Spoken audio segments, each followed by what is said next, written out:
안녕하십니까. 날이 많이 더워진 것 같습니다. 오늘 하나님의 시간에서 세 번째 처음에 창세기 3장 15절에 사탄과 여자의 기도에 대해서 말씀드렸습니다. 여자가 제일 문제로 그러나 여자의 기쁨을 통해서 하나님께서 약속을 주신 거가 그런 말씀드렸고요. 두 번째는 에녹이 자기 아들 이름을 무두셀라라고 줬는데 무두셀라라는 이름은 그가 죽을 때 보내신다, 심판을 보내신다 이라는 뜻인데 이 무두셀라는 세상에서 가장 오래 산 사람입니다. 960세를 살았고 이 때에 노아 홍수가 일어났습니다. 오랫동안 사람들이 회개할 기회를 줬지만 노아의 가정만 구원을 그 다음에 아브라함에 대해서 아브라함의 후손인 이삭이 태어나기 전에 앞으로 500년 후에 그 자손들이 어떠한 일을 겪게 될 것을 예언하셨는데 하나님의 약속 그대로 이것이 성취가 되었다 말씀드렸습니다. 애굽에서 가나안까지 갈 때 이 정탐꾼들이 잘못된 보고를 하고 하루를 1년으로 따져서 38년 동안 그를 방황하게 하셨고 결국 20세 이상 된 남자는 이거 잘하는 대로 여호수아와 벨렛만 돌아가고 모두가 모세와 아론과 다 죽었던 것을 볼 수가 있습니다. 그리고 하나님은 안식일과 안식년과 신년을 지킬 것을 말씀하셨는데 지키지 않으면 그들을 그 땅에서 이방에 잡혀가게 돼서 그 땅을 안식하게 할 것이다 이렇게 예언하셨는데 이들이 제대로 지키지 않았고 바벨론이라는 나라를 통해서 포로로 잡혀가고 또 하나님 말씀에 70년 있다가 다시 포로에서 귀환한다 그랬는데 정확하게 70년 있다가 귀환 오전했어요. 오늘은 다니엘서를 통해서 시간을 좀 말씀드리도록 하겠습니다. 이것만 제대로 드리려고 해도 한 달을 해도 다 못하겠습니다만 다니엘서를 후에 마치고있습니다. 다니엘서의 1장에 보면은 이 다니엘은 원래 유대의 똑똑한 이란 소년이었지만 바벨론 느부갓네살 왕에서 제1자 포로로 잡혀갔습니다. 2장에 보면은 이 바벨론 느부갓네살 왕이 꿈을 꾸는데 머리는 금이고 또 빗승갑팔을 내리고 그다음 배는 노시고 또 동아리 있는 데는 철이고 이런 꿈을 꿨는데 아무도 해석을 하지 못해서 바로 이 다니엘이 꿈을 해석을 해주고 다니엘은 그것을 인해서 큰 직위를 얻고 또 이 왕으로부터 심지어 절까지 받는 경배까지 받는 이라는 일을 볼 수가 있습니다. 그 다음에 다니엘 7장에 가서 보면은 다니엘이 직접 꿈을 꾸는데 사자를 보는데 단순한 사자가 아니라 날개가 달린 독수리 날개가 달린 사자 또 곰을 보는데 이 달 밑에 세계를 물고 있고 또 큰 곰을 보는데 거기에도 날개가 달려있고 또 아주 보기에 아주 수축한 그런 진술이 나오고 그 다음에 8장에 가서는 수양과 수염소가 나오고 이런 말씀이 나오고 있는데 그렇습니다.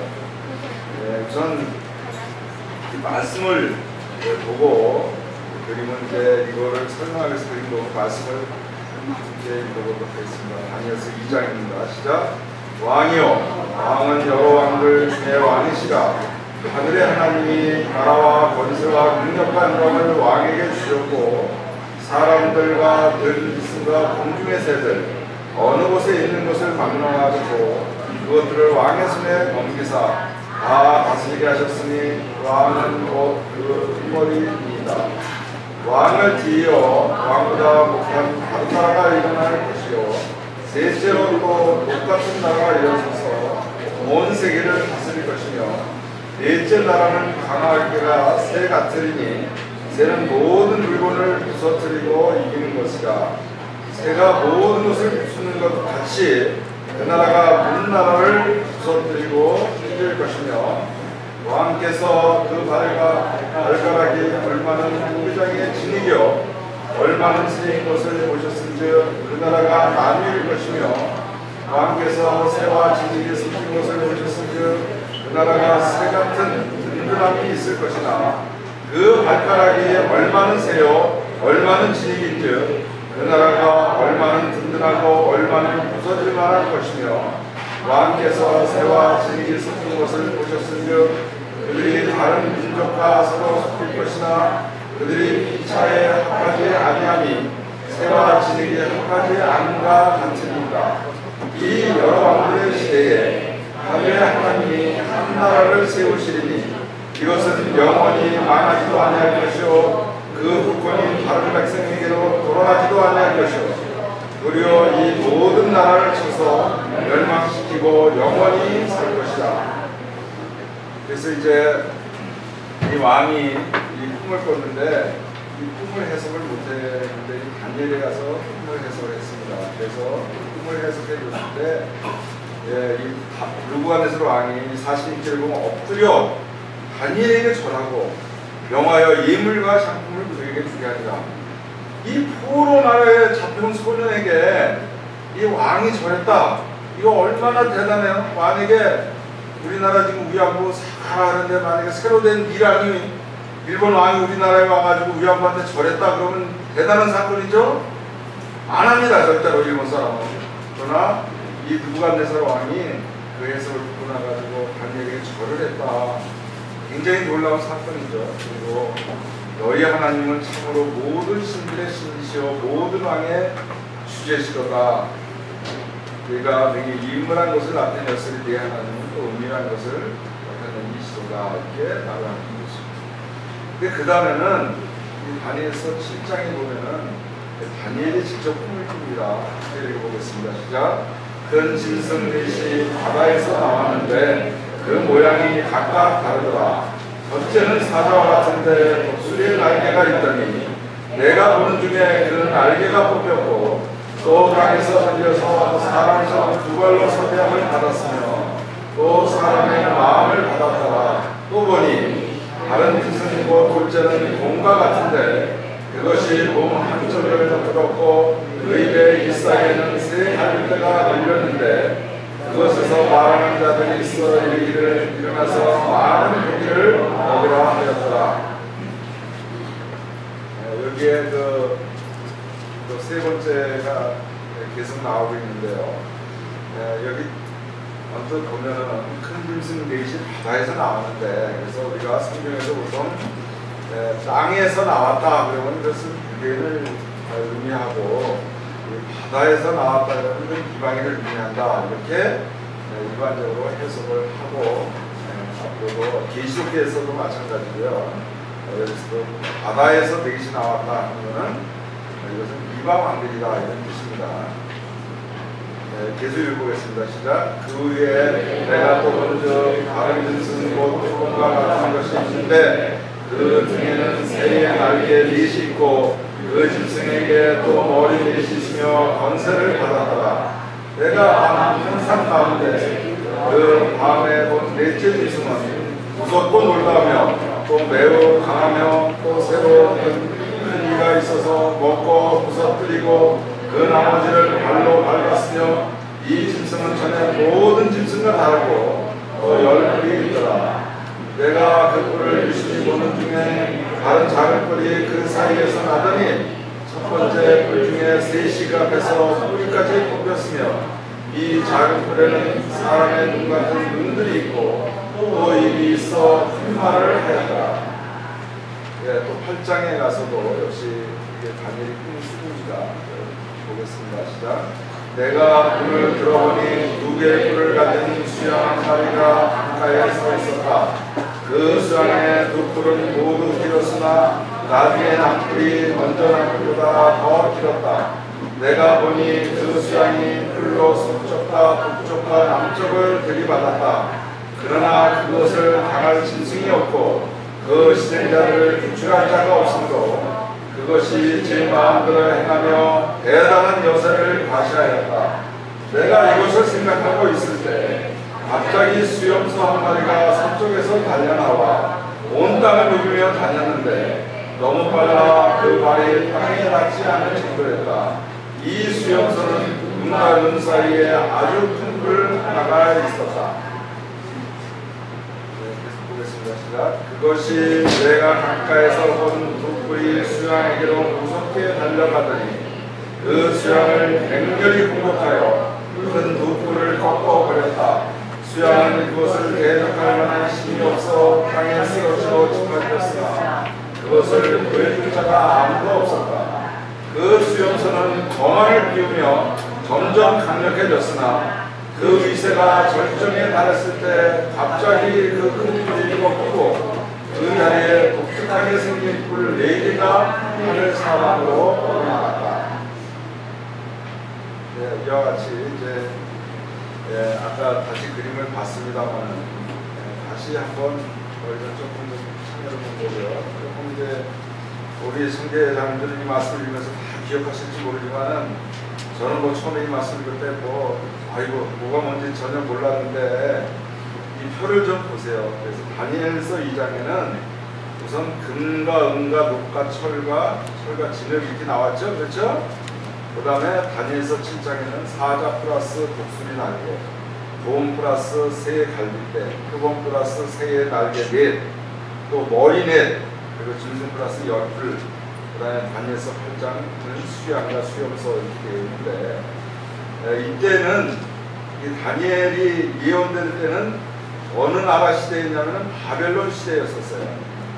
그러다가 물론 이 메데파사 시대로 넘어가는 시대까지 다니엘이 살았지만은 그 당시에 헬라 제국과 로마 제국 이런 거는 없었던 시대에 이제 꿈을 꿨는데 우리가 이제 나중에 이 꿈을 갖다가 이제 하나님께서 다니엘을 통해서 해석하게 해주셨고 다니엘로 예언했는데 나중에 이제 많은 세월이 흐르고 보니까 금이라는 나라는 바벨론을 의미한다. 은이라는 나라는 메데 바사 지금 그 이란을 의미한다. 세 번째 나라는 노신데 헬라 제국 그리스를 의미한다. 철은 로마를 의미한다. 앞으로 철 가지는 신은 로마를 의미한다. 이렇게 이제 해석을 하게 되는데 이 신 로마는 앞으로 미래입니다. 이 넷은 정확하게 이 예언이 맞아떨어졌다. 이런 말씀을 제가 드리는 거예요. 그래서 이게 금과 사자 플러스 독수리 나게 똑같은 나라를 의미하는 거고 은은 그래서 금이라는 건 뭐예요? 그만큼 왕권이 아주 세고 사자라는 건 뭐예요? 그만큼 백수의 왕이고 사자만 해도 무서운데 거기에 독수리 날개가 달렸으니 얼마나 이게 대단한 왕이에요. 근데 이 왕이 누구한테 아까 경배했다?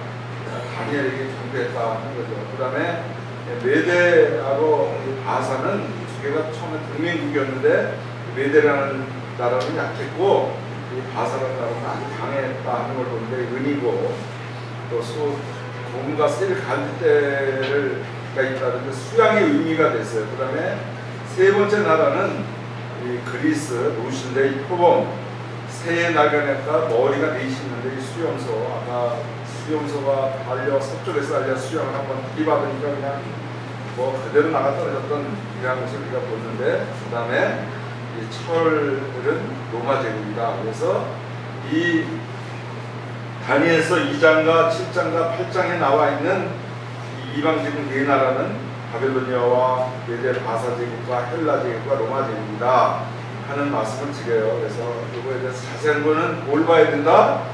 다니엘서를 읽어봐야 되는 거예요. 그렇죠? 그래서 원래 이 바벨론 제국 하면은 여기 보시면 알겠지만 그렇게 큰 나라가 아니었고 그 다음에 이제 이 다음에는 메데 바사 제국은 더 컸고 그 다음에 여기 헬라 제국은 더 커졌고 로마 제국은 더 커졌어요. 나라는 점점 커졌는데 왕권은 그만큼 못됐어요. 로마 제국은 우리가 알다시피 사도 바울 시대에 내가 재판받겠다, 왕 앞에 가서 재판받겠다는 왕을 재판을 해야 되는 이렇게 왕권이 약해진 것을 볼 수 있지만 영성은 점점 넓어진 것을 볼 수가 있습니다. 조금 더 보면은 바벨론 제국은 이 금머리를 상징하는데 왕정 정치를 했고, 제가 지난번에 설명했지만은 이 유대 나라를 제1차 침략, 제2차 침략, 제3차 침략을 했고, 예루살렘 점령을 했고, 이 솔로몬이 지은 성전을 누가 파괴했냐면 이 느부갓네살 왕이 파괴를 해버렸습니다. 그런데 이 나라가 아주 강력한 나라고 손이 탄탄하게 쌓여있어요. 옛날에는 지금같이 무슨 큰 대포 있고 비행기 있고 이런 게 아니니까 뭐예요? 이게 성만 잘 쌓으면 안에 쳐들어오질 못했어요. 그래서 바벨론이 아주 성만 잘 쌓았는데, 그래가지고 이 벨사살 왕이 그 연합군에 의해서 포로이가 돼가지고 지금 이제 쳐들어오고 있는데, 그때 사람을 불러놓고 술을 먹고 그거 가지고 모자라서 그거 예루살렘에서 성전에서 가져온 그 금잔 이거 멋있는데 그거 가져와라. 그래가지고 그걸 가져왔는데, 하여간 이때 이 바빌론 제국 그만큼 강했는데 바로 임의로 사람 죽이고 임의로 살리고 임의로 높이고 임의로 낮췄다 하는 말씀이 다니엘서 5장 11절에 나오는데, 이 왕이 이스라엘에서 가져온 금잔으로 술 먹고 놀고 할 때, 그때 메네메네 베겔 우바르신이라는 이런 글자가 나타났어요. 제가 이제 지금 시브리어를 두 번째 주 배웠는데 앞으로 더 배우면 이걸 해석할 수 있을지 모르지만은 아직은 내가 실력이 안 됩니다. 이제 알파벳 배웠어요. 그런데 이 뜻이 어쨌든 세워보니 너무 모자라다. 그래가지고 결국은 그날로 죽고 바벨론이 멸망하는 것을 볼 수 있습니다. 하나님 말씀대로 그냥 바벨론이 없어졌어요. 두 번째, 이 메대 바사 제국은 은으로 된 가슴나팔인데, 이 바사 제국의 가장 유명한 고레스 왕입니다. 우리가 에스라서에 보면 나오죠. 그래서 이 포로 생활에서 이제 기한해라, 또 오탈렌드 성전을 다시 재건해라, 이렇게 칙령을 내려가지고 성전을 재건시킬 수 있도록 이 스룹바벨이 돌아가고 또 에스라가 돌아갈 수 있도록 해준 왕이 바로 고레스 왕인 것을 볼 수 있어요. 두 번째 왕은 아하수에르 왕인데, 이때는 에스더가 그 왕비였고 이 헬라 제국도 침공을 했으나 이 유로까지 쳐들어가고 했던 왕이 아하수에르 왕입니다. 세 번째는 아닥사시다 1세는 바로 465년부터 425년까지 했는데 성벽 재건, 이때는 우리가 알다시피 느헤미야를 중심으로 해서 이렇게 기한을 시켰어요. 근데 우리 성경에는 에스라, 그 다음에 뭐예요? 느헤미야, 그 다음에 에스더. 그러니까 이제 생각할 때는 에스라가 제일 먼저 기록했고, 그 다음에 느헤미야고, 그 다음에 에스더 뭐 이렇게 생각을 하는데 실제로는 그렇지 않습니다. 역사적으로 보면 에스라가 먼저고, 그 다음에 뭐예요? 에스더예요. 그 다음에 느헤미야입니다. 여기 지금 왕 순서대로 보고 하면 다 그렇죠. 그래서 이 다리오 3세까지 이제 갔는데, 이 서쪽에서 누가 나타났냐면 알렉산더 대왕, 이 그리스에서 지금까지도 최고의 대왕으로 꼽는, 우리나라에서는 누가 제일 훌륭한 왕이냐 그러면 누구라고 그래요? 우리는 세종장이라 하지만은 그리스에서는 누구라고 그러겠어요? 알렉산더 대왕입니다. 얘기할 것도 없죠. 그런데 이 메데 바사 제국이 얼마나 강력했냐면 그쪽에 중동 지방을 다 통일을 했어요. 서쪽에 바벨론 제국 그냥 없어졌고, 남쪽에 이집트 제국 없어졌고, 북쪽에 수아시아, 루디아 왕국. 그래서 이 곰이 세 갈빗대를 물었다 그랬는데, 또 서쪽과 남쪽과 북쪽으로 한 번씩 들이받으니까 다 없어졌다 그랬는데, 이 나라들이 바로 바벨론과 이집트와 수아시아, 루디아 왕국을 의미하는 거다. 그런데 이 나라가 이제는 누구에 의해서, 알렉산더에 의해서 멸망을 당하고 헬라 제국이 그쪽 나라를 다 지배하게 되었어요. 그래서 이 헬라 제국의 이 특징은, 이 알렉산더 대왕은 바사 제국을 멸망시켰는데, 이 알렉산더 대왕이 겨우 20살 때 이 왕이 돼가지고 13년 동안 거의 저 인도까지 모든 제국을 다 통일을 시켰어요. 자기 저 10대 때 어떻게 했냐면 제 아버지가 전쟁에 가서 이기면 내가 저 차지할 땅 아버지가 먼저 뺏었네 이렇게 생각할 정도로 이 사람이 대단했고 용맹스럽기도 했지만 이 사람의 이 왕의 스승은 누구냐? 아리스토텔레스예요. 우리 아리스토텔레스 많이 들어봤죠? 유명한 철학자 아리스토텔레스가 이 알렉산더 대왕의 이 스승입니다. 그래가지고 이 알렉산더는 하나의 언어, 또 하나의 나라, 하나의 인종 뭐 이런 걸 해가지고 세계 통합 운동을 펼쳤던 대왕이 알렉산더예요. 아마 전쟁을 너무 좋아하지 않고 이런 거 했었으면 굉장히 오래 갔을지도 모르지만은 그가 그러한 것을 하면서 사실은 그래가지고 헬라어가 퍼졌고 우리 성경 신약 성경이 뭐로 기록되었어요?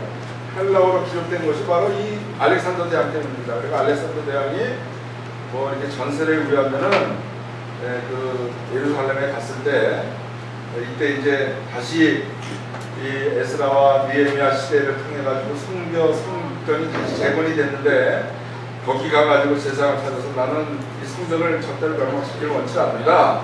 내가 어떻게 해서 하나님 앞에 좀 제사를 드릴 수 있느냐 그래가지고 제사장이 하라는 대로 가서 무릎도 꿇고 절대로 이 이스라엘에 대해서 건드리지 않았다 뭐 이런 얘기도 있습니다. 이거는 뭐 성경 기록이 된 건 아니지만 그런데 이 사람이 전쟁을 굉장히 좋아했는데 그 밑에 그 장군들이 가만히 보니까 전쟁에서 많이 차지했으면 뭐 자기들 그 대왕 밑에서 왕이라도 시켜주고 편하게 살아야 되는데 계속 전쟁만 하자 그러거든. 죽을 때까지 전쟁만 하게 생겼어 이 왕이. 그래가지고 뭐 아주 얘기가 있습니다. 근데 알렉산더가 뭐 병이 시름시름 앓다가 죽었다 그러는데 그 장군들이 아마 약을 먹였을 거다 뭐 이런 얘기 저런 얘기 있습니다만 정확하게 모르지만은 그가 죽은 후에 그의 나라는 몇 개로 쪼개졌자면 4개로 쪼개졌어요. 성경에 나와있는 대로예요. 큰 절이 하나 없어지니까 뿔이 없어지니까 4개가 나눠졌다는 거죠. 머리가 4개가 되고 아까 뭐 제가 말씀드렸죠. 그래가지고 그가 죽은 후 그의 아들은 이 장군들에 의해서 없어졌고 그 밑에 이 셀리우코스, 톨레미, 카산더, 리시마코스라는 이 장군들이 4명이 있었는데 이들이 한 사람은 어디를 차지했냐? 시리아 땅을 나는 다스리겠다. 또 하나는 나는 애굽이 좋다. 또 하나 이 카산더는 나는 그 원래 고향인 마케도니아와 그리스를 다스리겠다. 또 이 리시마코스는 소아시아를 다스리겠다. 그래가지고 이 가나안 땅이 처음에는 어디에 속했냐면 이 프톨레메가 다스리는 애굽에 속했다가 BC 198년에 시리아의 승리로 시리아에 속했어요. 네 나라가 처음에는 그 장군에 의해 사이좋게 나눠 가졌지만 나중에 서로 전쟁을 하고 이런 일들이 일어나는데 이러한 일들이 다니엘서에 예언된 대로 그대로 성취가 되었습니다. 그래서 이 헬라 제국은 정말 그 의지 않을 정도로 빠르게 세상을 점령을 했지만은 결국은 네 나라로 33살의 알렉산더는 죽으면서 뭐라고 유언을 하고 죽었냐? 내가 죽을 때 내 손바닥 2개만 이게 땅 위에 올려놓고 묻어달라고 그랬어요. 그가 그렇게 많은 땅을 차지하고 전쟁만 하면은 다 이길 자신이 있었지만은 죽음 앞에서는 그냥 어찌할 수 없는 걸 알았어요. 그 손바닥만 내놓고 결국은 이제 죽게 되었고 그 나라가 이제 이렇게 됐다는 거죠. 그 다음에 이렇게 된 나라를 결국 이제 로마가 일어나가지고 찾아게 됐습니다. 그래서 뭐 줄리어스 시저, 아우구스투스 잘 성경에서 보는데 누가 이때 탄생하셨어요? 예수님께서 이 아우구스투스 시대에 탄생을 하셨다. 또 디베리오 때에 예수 그리스도께서 십자가에 돌아가셨다. 그래가지고 이제 요걸 가지고 예수님이 AD 2년이 아니라 뭐 마이너스 BC 2년에서 또 십자가에 달려 들어가시고 33년이 아니라 32년이다 뭐 여러 가지가 있는데 지금 뭐 1년 차이 나고 이런 거 가지고 저한테 물어도 저도 모른다고 그랬어요. 그리고 그거 그렇게 중요하지 않습니다. 어쨌든 그래서 로마는 이 왕정기에 습해가지고 이러다가 로마가 나중에 동로마와 서로마 제국으로 쪼개집니다. 뭐 역사 시간에 훨씬 더 잘 되고 저보다 잘하시는 통치자는 계실 거예요. 그래서 소로마 제국은 476년에 멸망하고 북로마 제국은 1453년까지 존속을 하면서 예수님에 대해서 잘못된 이러한 그 종교들이 많이 나타나서 볼 수가 있습니다. 그래서 바로 이 바벨론 시대에 잡혀간 것이 BC 606년이고 이 로마 시대가 1453년까지 됐으니까 2000년 후에까지 일어날 모든 일이 이 바벨론 왕의 꿈에 의해서 또 다니엘의 꿈에 의해서 또 이 성경 말씀에 의해서 이렇게 예언이 되어 있는데 어떻게 됐다? 그대로 성취됐다. 그 얘기를 제가 드린 거야. 나 다 몰라도 바벨론 왕이 꿈을 꿨는데 네 나라가 있을 것인데 하나님 망하게 할 거다. 망하게 되면 어떻게? 하나님이 영원히 망하지 않고 또 그 주권이 딴 데로 넘어가지 않는 나라를 세운다. 이런 말씀하신다는 걸 이런 걸 기억하시면 되겠습니다. 여기 바로 그 말씀이 나오고 있습니다. 같이 읽어보겠습니다. 이 열왕의 때에 하늘의 하나님이 한 나라를 세우시리니 이것은 영원히 망하지도 아니할 것이요 그 분권이 다른 백성에게로 돌아가지도 아니할 것이요 도리어 이 모든 나라를 쳐서 멸하고 영원히 설 것이라. 왕이 사람의 손으로 아니하고 산에서 떼인 돌과 철과 녹과 지득과 은과 금을 부서뜨린 것을 보신 것은 크신 하나님이 장래일을 왕께 알게 하시는 것이라. 이 금이 참되고 이 예수님이 확신을 입니다. 그래서 이제 이러한 나라들이 다 망하면 뭐가 선다? 하나님의 불멸의 하늘에 설 것을 예언이 되어 있는데 이거 아직 성취가 안 됐어요. 그러니까 이 네 나라가 이렇게 하나님 말씀대로 성취됐으니까 이 나라가 앞으로 설 거다. 제가 이 얘기하려고 여태까지 이런 얘기를 드린 거예요. 그런데 이제 지금부터 드리는 말씀이 이렇게 잘 이해가 되시기를 바라겠습니다. 한번 읽어보겠습니다. 시작. 내 백성과 내 거룩한 성을 위하여 이른 이래를 기한으로 정하였느니 거물이 그치며 죄가 끝나며 제약이 용서되며 영원한 의가 드러나며 환상과 예언이 응하며 또 지극히 거룩한 이가 기름 부음을 받으리라. 그러므로 너는 깨달아 알지니라. 예루살렘을 중건하는 영이 날 때부터 기름 부음을 받은 자 곧 왕이 일어나기까지 7이래와 62이래가 지날 것이요 그 곤란한 동안에 성이 중건되어 강장과 거리가 세워질 것이며 62이래에 의해 기름 부음을 받은 자가 끊어져 없어질 것이며 장차 하나님의 백성이 와서 그 성과 성소를 무너뜨리며 그의 마지막은 홍수의 십술림 같을 것이며 또 끝까지 전쟁이 있으리니 황폐할 것이 작정되었느니라. 그가 장차 많은 사람들과 더불어 한 이래 동안에 언약을 굳게 맺고 그가 그 이래의 절반에 제사와 예물을 금지할 것이며 또 포악하여 가져한 것이 날개를 의지하여 설 것이며 또 이미 정한 종말까지 진노가 항상한 자에게 쏟아지리라 합니다. 여기에 보면은 주장 24 조금만 전에 읽어보면은 내 백성과 내 거룩한 성을 위하여 이른 이래를 기한으로 정하였다 이랬는데 이 밑에는 보면은 손대는 성경입니다. 하나님이 내 백성과 거룩한 성을 위해 어떻게 했다? 490년간의 기간을 작정해 놓으셨다. 그래서 우리 손대는 성경과 개역개정을 보면은 이른 이래는 몇 년이라는 뜻이에요? 예, 490년 뜻이에요. 제가 그냥 단순하게 설명을 그래도 해야 되는데 손대는 성경이 이렇게 번역이 됐다는 걸 저는 이번에 알았어요. 어쨌든 뭐 이렇다 하는 건 적이고 이른 이래라는 것은 우리 그 이래라는 건 7이라는 뜻이에요. 그렇죠? 잘 아시죠? 그래서 1위는 70주다. 또 다른 말로 하면 490년이다. 영어 성경에는 뭐라고 되냐면 70 weeks 이렇게 돼 있어요. 그 다음에 1호 성경에는 뭐라고 돼 있다고요? 70주라고 되어 있어요. 그래서 70주나 이른 이래나 70 weeks나 뭐 70주나 다 똑같은 얘기예요. 응? 뭐 7이나 7 가지고 어느 게 옳으냐고 싸우면 안 되잖아요. 그렇죠? 그래서 그냥 다시 한번 보면은 24절에 이른 이래라고 그랬는데 490년이라고 되어 있어요. 성경에. 그러면 한 이래는 몇 년? 7년. 그 다음에 25절은 7이래라고 됐는데 현대는 성경은 49년이라고 되어 있어요. 그 다음에 25절에 예순일에는 434년, 26절에도 마찬가지고 27절에 한일에는 7년이라고 되어 있어요. 여기 설명이 잘 되어 있으니까 그냥 현대인의 성경을 컨트롤로 쓰는 건 아니잖아요. 그렇죠?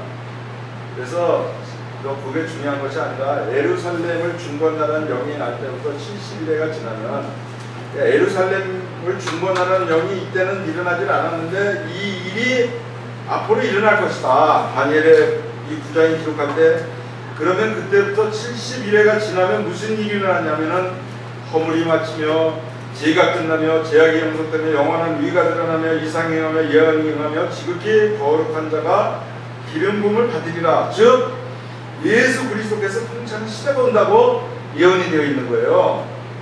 그러면은 언제부터 시작이라고요? 예루살렘을 중건하는 영이 날 때부터. 예, 그럼 그때가 언제인지 알아야지 뭐 490년을 계산하든지 할 거 아니에요. 그렇죠? 예루살렘을 중건하는 영은 여기에 보면은 아닥사스다 왕 20년 니산월에 왕이 앞에 술이 있기로 내가 들어 왕에게 드렸는데 이제는 내가 왕이 앞에서 수색이 없었던 일에서 이 아닥사스다 왕 20년 니산월에 무슨 일이 있었냐면은 조소를 내려가지고 예루살렘에 그때 성전은 지어졌는데 성벽이 완성이 안 돼가지고 부각한 거예요. 니에미아가 갔잖아요. 그래서 성벽을 지으라고 해가지고 이렇게 가게 된 것이 이때가 예루살렘을 중건하는 영이 언제 되느냐? 니에미아서 여기 2장 1절부터 9절에 나오는 말씀에 내려져 있는데 이때가 언제냐면은 아닥사스다 왕 20년 니산월이라고 이렇게 성경에 되어 있어요. 우리 조선시대가 몇 년부터 시작했어요? 1392년부터 시작했습니다. 그럼 태조 1년은 언제예요? 1392년이고 태조 2년은 언제고? 1393년 이렇게 넘어가는 거죠. 그렇죠? 뭐 우리나라 세종대가 몇 년 그러면 계산할 수 있어요? 없어요? 네, 다 할 수 있습니다. 그래서 여기 아닥사스다 왕은 언제부터 통치했냐면 BC 465년부터 통치했어요. 그럼 아닥사스다 20년이면 언제가 되는 거예요? BC 445년이 되는 겁니다. 그래서 이때가 예루살렘을 중건하는 영이 났다 하는 얘기죠. 그래서 그때 곤란한 땅에 성이 중건되고 강장과 거리가 세워지고 거리와 성벽이 재개될 것이다. 그래서 이거는 성전이 아니라 성벽이다 하는 얘기죠. 그런데 우리가 26절에 보면 483년이 지난 후에 기름 부은 자가 끊어져 없어진다 그랬어요. 예수님께서 그때 탄생도 안 하셨는데 그리스도의 탄생도 안 하셨는데 이때부터 언제 483년 후에 그리스도가 이 세상에 오셔서 그리스도가 돌아가실 거라고 예언이 됐다 이런 얘기예요. 그 다음에 지금 여기 성전이 있는데 또 하나님의 백성이 와서 성과 성소를 해판다고 예언이 되어 있어요. 근데 성경에 보면은 여기 뭐 현대인 성경에 490년 뭐 이렇게 기록이 되어 있지만은 성경의 1년은 12달이에요. 그 다음에 1월은 우리는 뭐 30일, 30일이 이렇게 되어 있지만 성경은 한 달은 30일로 되어 있습니다. 그래서 성경의 1년은 며칠이다? 360일이에요. 우리처럼 365일이 되고 366일이 되는 게 아니라 성경은 그렇게 되어 있습니다. 그래서 태양력은 1년이 사실은 365일 5시간 48분 46초예요. 그래서 4년마다 뭐를 두는 거예요? 윤년을 두다 보니까 또 100년이 되게 되면은 하루가 또 더 많아져. 그래서 100년의 하루는 또 빼요. 응? 만약에 그냥 100으로 나눠지는 해가 되면 그때는 윤년이 아니고 400으로 나눠지면 그때는 윤년입니다. 이건 뭐 성경 얘기가 아니라 그냥 우리 과학 얘기입니다. 그러니까 아직도 잘 모르겠다 그러면 그냥 과학적으로 좀 공부하시면 될 거예요.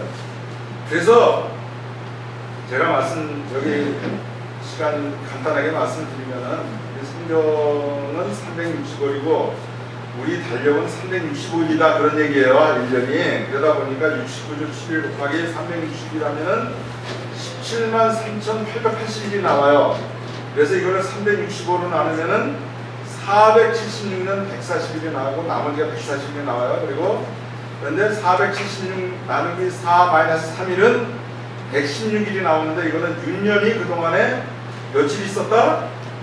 116번 있었다. 그래서 나머지는 24일이다. 그래서 그냥 BC 445년 3월 14일부터 하루하루 계산해서 17만 3,880일 계산하면 언제가 나오냐면은 AD 32년 4월 6일이 나와요. 그렇게 계산해도 돼.